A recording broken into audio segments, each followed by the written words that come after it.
আসসালামু আলাইকুম। কিছু কিছু জিনিস মানুষ লেখাপড়া করলে খালি শিক্ষা হয় না, আপন মানুষ পর মানুষ কে কী করে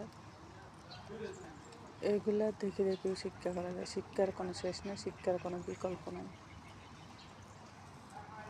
যখন দেখবেন যে কেউ বিপদে পড়ছে, আপন মানুষ, আপনি জাকাই করছেন, বট গাছের ছায়ার মতন দেখছেন, সেই লোক আপনি বিপদে পড়লে কিন্তু আসবে না। এটাই বাস্তব। এটা দেখবেন আপনার বিপদের সামনে যে দাঁড়াবে সে আপনার আপন। তার জন্য হাজার লাখ কোটি টাকা দিলেও কষ্ট হয় না, এটাই মাথায় রাখবেন। তা এখন মানুষ সব এক না, কিছু কিছু মানুষ এমন হয়, শিখে নিলাম, শিক্ষা শেষ হয় না, শিক্ষা পাইছি আরও পাবো। শিক্ষার কোনো বিকল্প নেই, শিক্ষার শেষ নেই। লেখাপড়া করলে খালি শিক্ষিত হয় না, দেখে দেখেই শিখন যায়, শিক্ষা নেয়।